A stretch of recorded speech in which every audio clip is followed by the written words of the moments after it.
Hi, how's it going? It's Daft Troll again. And I'm disappointed to myself a bit because I said last time that I would be like, oh, I'll be more responsible with the recording, so I'll see House of the Dragons episode 3 and then record a video, right? Yeah, I was wrong because I didn't see it in time, so I needed to watch it like last week. And then I watch it now. I just finished House of the Dragons episode 4, so I'm like, okay, thank God it didn't happen that many things, in these 2 episodes, so I can do like a bit of a resume. They were a little bit slower than I imagined, but there is a lot of series development, and the series is not only about wars and battles and things like this. The most important things about Game of Thrones is the political intrigues that happens all around the realms, all the other houses, and I'm gonna talk a little bit more about that in the next few minutes. But don't forget to please subscribe. Don't forget to leave a like and everything like this. So and let's go with the review. So okay, I think the most important thing to be said about at least the third episode was the crab feeder part where Daemon and the Valerians. I once there will be one day that I will remember this house. Okay, they were together facing the crab feeders, which is like it looks like they're using a mask at least their leader uses like a mask that is stuck in their face like by fire. I'm not so certain. And there's I imagine like, oh, Daemon's gonna go down with the dragons and they're gonna slaughter all their army, right? Yeah, I thought of that, but I then remember that they actually, their army wasn't like in an open field scenario.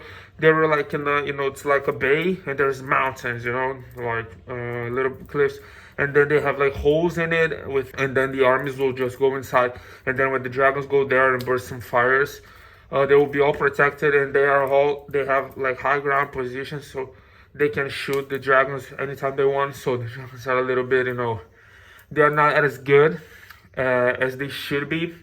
And then they were a little bit small-handed with the army.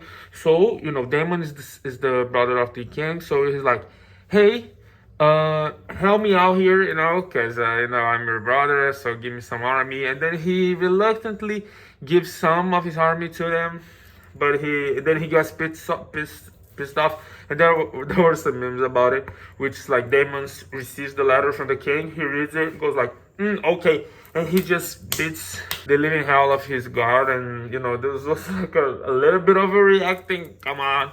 And then he makes up a plan, I think, with his friend, which was, I'm gonna fake that I'm like surrendering, like, oh, give me my sword, I'm like white flag. And then at the time that the army is getting closer and closer, he brings the army closer to him by taking out some guards. And then when he is surrounded by all the army, basically it's out of their caves. The other guys help them with the dragons, go there and spit fire on them. The Valerians bring out their army to beat up all of them. Great fighting scenes, a lot of blood, a lot of sweat. And then Daemon goes there and fights with the crab feeder king. And then you don't see the fight, but he comes back with, I'm not gonna show the picture, unfortunately I can't. He comes back with him like divided, like his arm, side his armpit.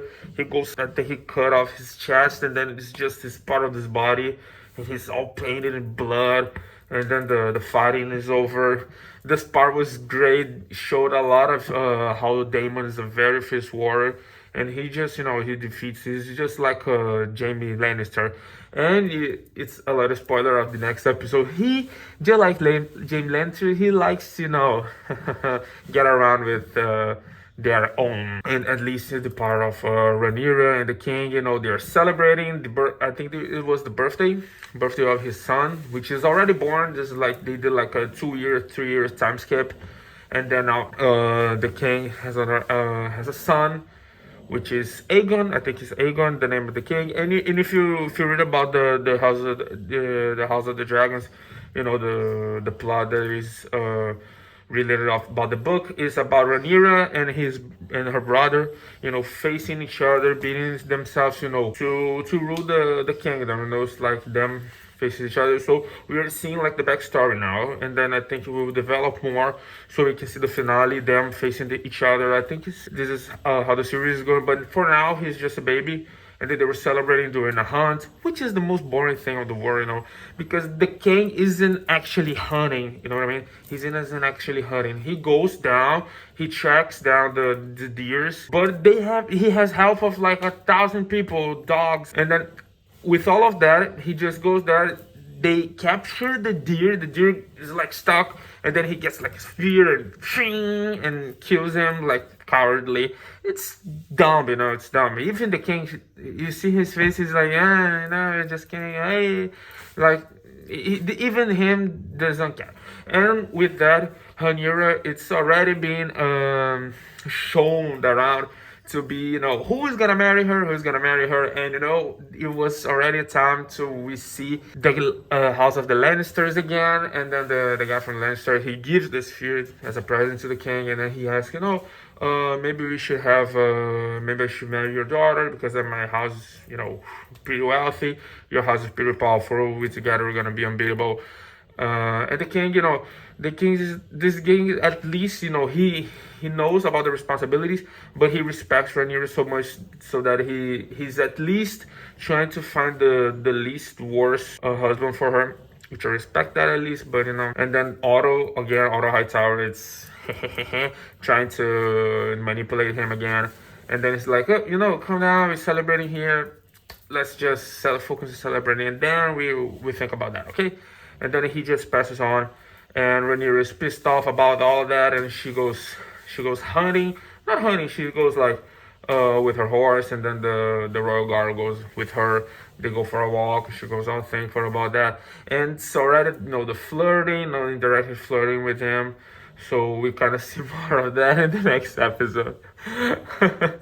And then this episode was good, but as I said, like at least this episode has a little bit of funny scenes that has in the beginning, and then whole story of Rhaenyra and the king, and then we go back to Daemon. But I love the episode. The series is going well, and then the fourth episode is a little bit slower, but they focus more on Rhaenyra and Daemon on this one because, Rhaenyra is she isn't feeling that well because she's feeling that she's gonna be proposed soon to be marrying someone, and then Daemon comes back from the war.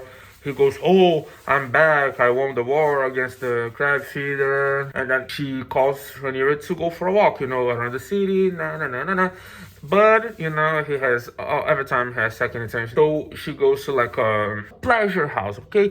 They went for a pleasure house, and then there, like that caught me off guard. I'm not joking, that caught me off guard. That Rhaenyra was kissing with her uncle.